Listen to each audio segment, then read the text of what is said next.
What if I told you there's a reason your body hasn't been getting stronger?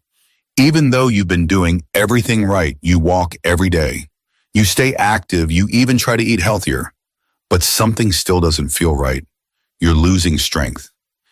Everyday things like getting up off the couch or climbing stairs feel harder than they should. Here's the truth no one's told you. After 60, your body needs a different kind of signal to build muscle. Movement alone isn't enough, not even 10,000 steps a day. But this isn't bad news. In fact, it's empowering. Because today I'm going to show you two simple movements. Movements that don't require any gym equipment or fancy routines that send a message deep into your body. It's time to rebuild. These aren't new. You might think you know them, but no one's explained them to you like this before. Because what if I told you these moves could do more than just strengthen your body? What if they could help you sleep deeper, improve your posture, restore your balance, and even spark hormonal changes? Your body needs to thrive after 60. That's what we're about to unlock together. And if you've ever felt like you've been doing everything right but still not seeing results, feel free to share your experience in the comments. Maybe tell me your first name, age, or where you were watching from. I read every message, and your story truly matters. Now let's start where real strength begins. Exercise 1.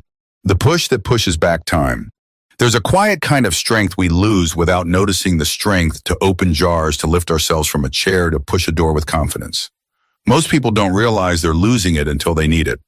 But what if I told you one small movement done correctly could restore that strength and reignite the connection between your body and your will? It starts by standing tall and facing a wall. This simple press against a wall may seem too basic to matter, but what it triggers inside your body is profound. This movement sends mechanical signals deep into your muscle cells, prompting them to rebuild. That process is called mechanotransduction, and it's how your body transforms effort into growth. Unlike walking, which engages your upper body at just 20 to 30% of its potential, this exercise activates your chest, shoulders, triceps, and core at over 60% capacity. That's real stimulation enough to spark new muscle fibers even at 70 or 80 years old. And here's what makes it especially valuable. It's low impact, no pressure on your joints, no fancy machines, just your body and gravity working together rather than against each other. But the benefits go beyond strength. This movement opens up your posture. As we age, gravity pulls us forward. Our shoulders round our back curves and our lungs have less room to expand.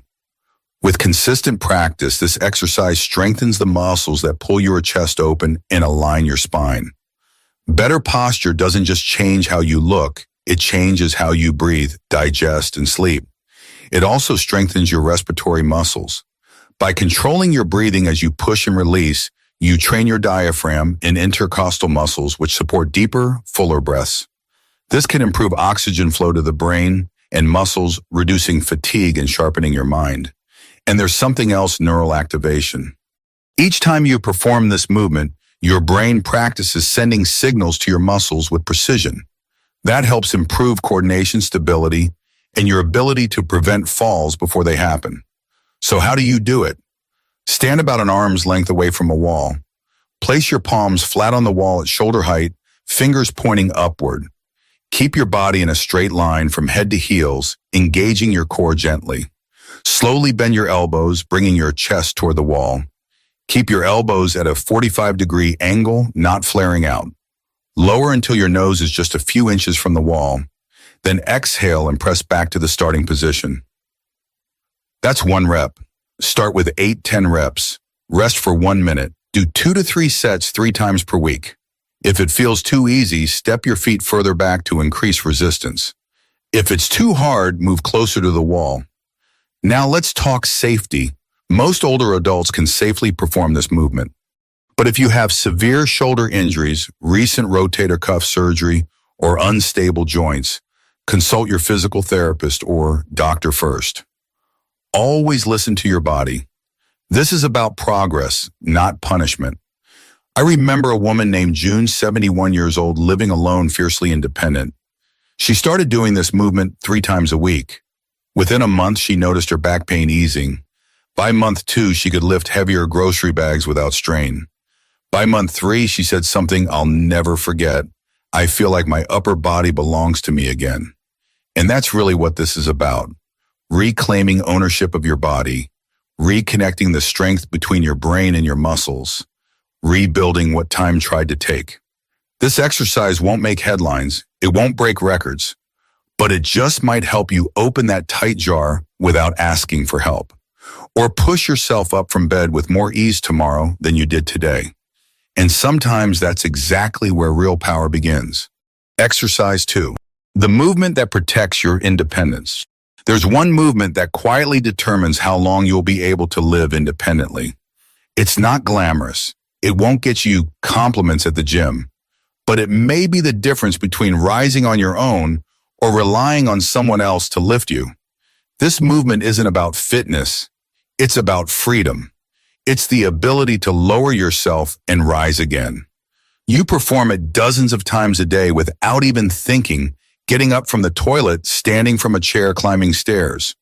But once your legs begin to weaken, these small daily actions become frightening hills to climb. That's why this exercise matters so much.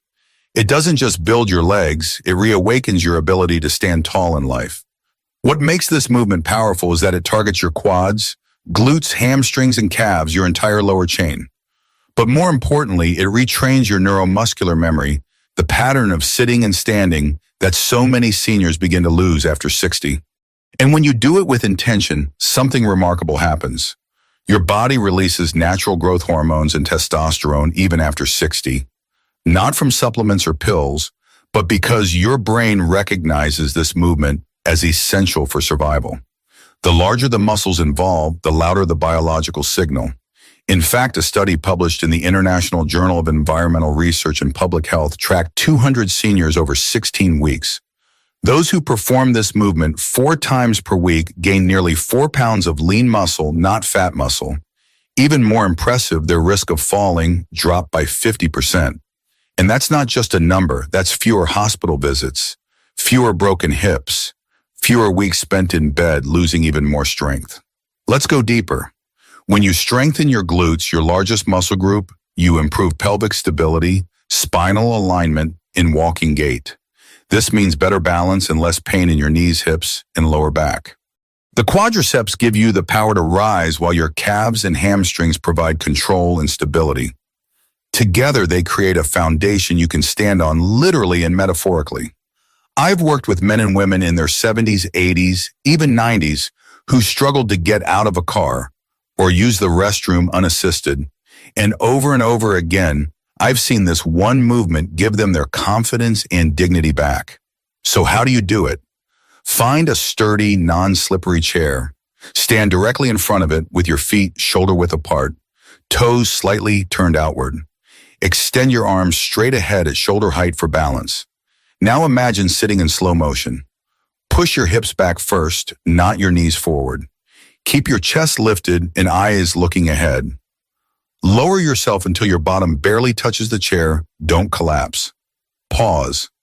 Then drive through your heels and rise with intention. Squeeze your glutes at the top. That's 1 rep. Start with 8-10 reps. Rest for 90 seconds. Perform 2-3 sets 4 times a week. If you need to sit fully between reps in the beginning, that's okay.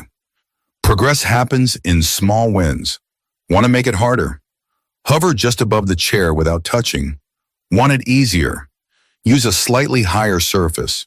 Now a gentle word of caution. If you have severe knee arthritis, recent knee or hip replacements, or struggle with balance, consult your doctor or physical therapist before starting. You may need to modify the depth or add support. I remember Linda, 68, who couldn't get up without pushing her hands into her thighs. After 6 weeks of practicing this movement 3 times a week, she told me, for the first time in years, I got up from the couch without using my hands. I felt strong. That's not just strength, that's liberation. Because strength isn't about muscle size, it's about what you can still do with your body. And this one movement, it quietly restores your ability to keep doing the things that make you feel like you. This isn't exercise. This is preparation for a life you still fully deserve to live on your feet on your terms. Practical advice for older adults. From experience, not just science. If you're over 60, let me tell you something simple but powerful. You don't need to train harder, you just need to train smarter. Muscle loss with age isn't a life sentence. It's a signal, a nudge from your body saying, I need you to pay attention. And the best way to respond isn't extreme workouts or trendy diets. It's consistency, thoughtful, gentle consistency. 2 or 3 short sessions a week of focused movements like the ones I just showed you can bring back strength, stability, and confidence. Not overnight, but certainly over time. And remember, muscle isn't built in the gym, it's built in the kitchen and during rest. Make sure you're eating enough protein spread throughout the day, drinking water, sleeping well, and giving your body time to recover. These are the real building blocks of lifelong strength. Avoid comparing yourself to your younger self or anyone else. At this stage of life, function beats form. If you can move with control, stand with ease, and live with less pain, that's success. Don't chase intensity, chase quality, chase purpose. And above all, be kind to yourself. Every rep, every breath, every attempt matters. You're not just exercising, you're telling your body, I still care about you.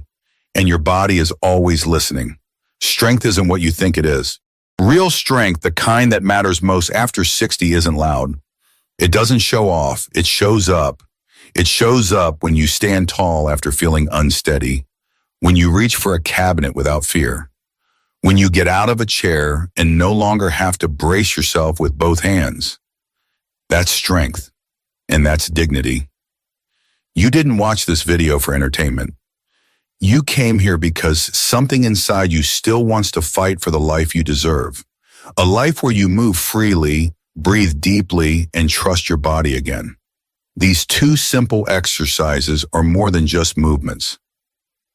They're reminders that you are not fragile, that age may change your pace, but it doesn't erase your power, that strength is not reserved for the young. It belongs to the committed. And you are committed. You wouldn't be here if you weren't. So today, let's stop waiting for a better day or a perfect plan. Let's stop saying someday and start saying now. Now is the moment to press. Now is the moment to rise. Now is the moment to begin again. And if any part of this message touched something in you, leave a comment below. Tell me your name, your city, or simply say, I'm starting today. Because every movement matters. And so do you. You always have. You always will.